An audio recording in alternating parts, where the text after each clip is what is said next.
Hey everyone, welcome to the channel. It's Leonin here. Today I'm going to be showing you a premium knife, the Tuya NVV4.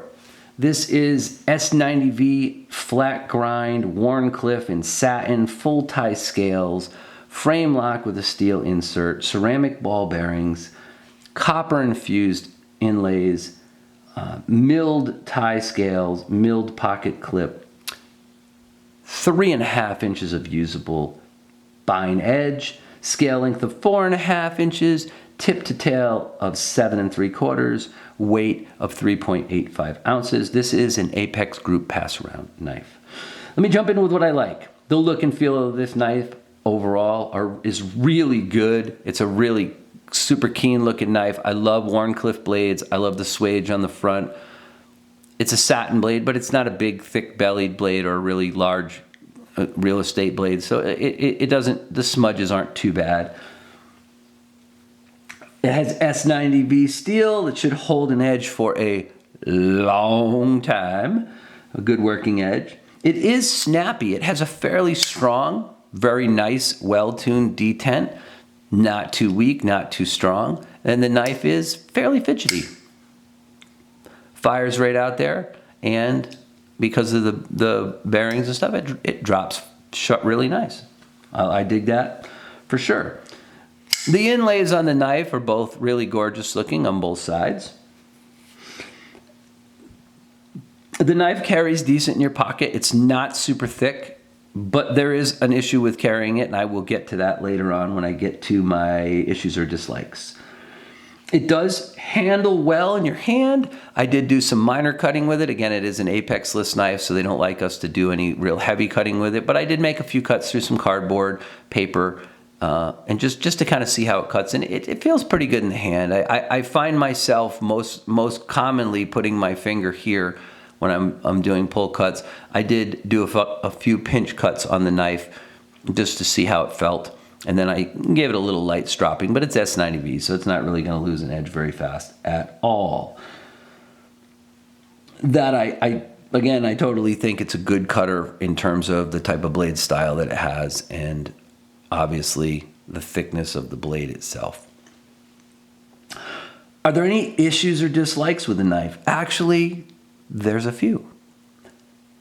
The fitment on the non-show side of the knife scales is not good. The scales are proud about 2/3 of the way across. You can feel it right here on the leading edge of this scale. It gets higher. It's hard to show it on camera, but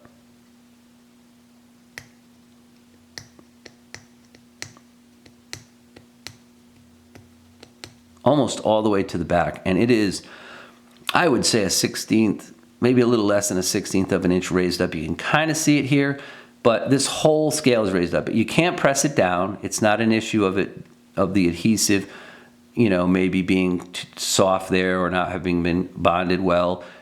Maybe there's a little bit too much adhesive, but there is a fitment issue here, and it is noticeable. You can feel it here in the palm of your hand when you squeeze the knife. I'll get back to that a little later when I talk about my summary. The pocket clip has decent tension, looks nice, goes back, pretty far, almost to the back of the knife, so this is going to stick out. But ultimately what you are stuck with here is a clip that's not fully functional. It doesn't go into thin pants very well, and it doesn't have enough stack height for heavier pants. So that's an issue as well.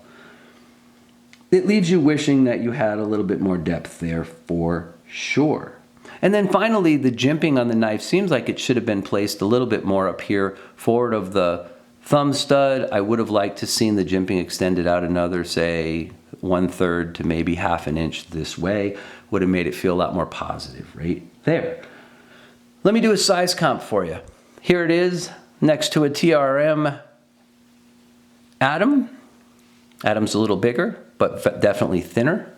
And here it is next to a knife I think it really matches up well with, the Devo Stout.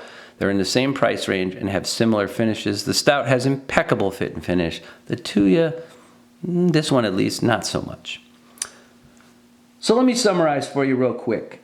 With a street price of around $239, so about $240 to $45, this is the first Tuya I'm not totally impressed with. I like the looks of it. I like the general size of it. It is in between a medium and a large knife. It's a pretty big knife, but I'm not wowed by it. And that kind of surprised me. I was surprised by the flaws in the fitment, and the balance issue is another thing. There's no milling, so the knife is super handle heavy. The balance point of it is well past this scalloping back here.